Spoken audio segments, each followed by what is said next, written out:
গুঞ্জনের জন্মদিনের প্রোগ্রামের প্রথম থেকে শেষ পর্যন্ত সব শেয়ার করা হয়েছে। আর গুঞ্জন তার জন্মদিনে তার ভালোবাসার মানুষদের কাছ থেকে কি কি উপহার পেয়েছে তা যদি শেয়ার না করি তাহলে বিষয়টা কেমন হয়ে যায় না। তো আজকে আপনাদের সাথে শেয়ার করব গুঞ্জন তার জন্মদিনের ভালোবাসার মানুষদের কাছ থেকে কি কি উপহার পেয়েছে। তো প্রথমে যেটা দেখাবো এটা হচ্ছে এই ড্রেসটা সে তার জন্মদিনে পরেছিল। আর এই ড্রেসটা গিফট করেছিল তার বড় পিসি। ড্রেসটা ভীষণ সুন্দর ছিল, আপনাদের কার কেমন লেগেছে অবশ্যই কমেন্ট করে জানাবেন।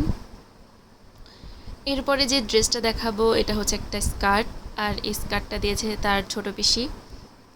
স্কার্টটা তো ভীষণ সুন্দর লাগছিল আমার কাছে, ছোটদের জিনিসগুলো দেখতে অনেক বেশি সুন্দর লাগে।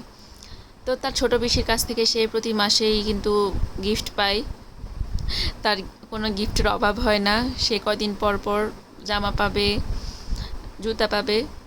তো যাই হোক, এরপরে হচ্ছে এই সুন্দর ড্রেসটা দিয়েছিল তার একটা মামা। ড্রেসটা কিন্তু অনেক বেশি সুন্দর হয়েছিল। এরপরে যে ড্রেস দেখাবো এটা হচ্ছে তার ঠাম্মি আর দাদু দিয়েছিল। ছোটদের ড্রেসগুলো দেখতে অনেক বেশি সুন্দর লাগে। তো এগুলো গুঞ্জন আরও কিছুদিন পরও পরতে পারবে, একটু বড় বড় নিয়েছিল, এই জন্য অনেক ভালো হয়েছে। আর এর ড্রেস আর আগে যে সাদা ড্রেসটা দেখিয়েছিলাম এটা একজন মামাই দিয়েছিল, ওর অনেক মামা। তো দুটোটা ড্রেস তো অনেক বেশি সুন্দর হয়েছিল। আর এটা দিয়েছিল তার দুর্জয় মামা, রেইনবো, অনেক বেশি কিউট হয়েছিল। আর এটা দিয়েছিল গুঞ্জনের বাবা, এটা হচ্ছে যখন আমরা 21 তারিখে তার জন্মদিনের মানে প্রথম জন্মদিন, মেইন যে জন্মদিনের তারিখ ছিল 21 তারিখ, যখন আমরা ঢাকেশ্বরী মন্দিরে গিয়েছিলাম ওই দিন গুঞ্জন এই পুতুলটাতে হাত দিয়েছিল, পরে ওর বাবা ওকে এটা নিয়ে দিয়েছিল। এরপরে এই যে এই সুন্দর পুতুল আর এই খেলনাগুলো দিয়েছিল বাবার একটা কলিগ, মানে গুঞ্জনের তাহলে দাদু হবে। তো এই সুন্দর গিফটগুলো আঙ্কেল দিয়েছিল, অনেক বেশি সুন্দর হয়েছিল খেলনাগুলা, পুতুলটা অনেক বেশি সুন্দর ছিল। এরপরে কি দেখা যাক, এরপরে হচ্ছে আমি আমার মেয়ের সাথে আমিও গিফট পেয়েছিলাম। মেয়ের সাথে মেয়ের মাও কেন বাদ যাবে।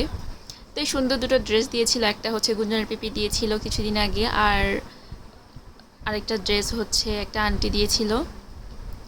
আর এই সুন্দর মামপটটা দিয়েছিল গুঞ্জনের জেঠু। আরেকটা হচ্ছে গুঞ্জনের মামা বাড়ি থেকে 3টা ড্রেস ছিল, ওই ড্রেসগুলা গুঞ্জন পরে ফেলছিল তার 21 তারিখের জন্মদিনে, এজন্য হচ্ছে আর দেখালাম না। আর তার দুটো কাকা তাকে ক্যাশ দিয়েছিল ড্রেসের জন্য, আর একটা জেঠু আর জেঠি ক্যাশ দিয়েছিল ড্রেসের জন্য, তো এগুলো না দেখালাম। তো এরপরে এই যে এই সুন্দর স্বর্ণের চেনটা দিয়েছে তার ভালোবাসার জেঠু। তো গিফটগুলো কেমন হয়েছে অবশ্যই কমেন্ট করে জানাবেন। Bye bye.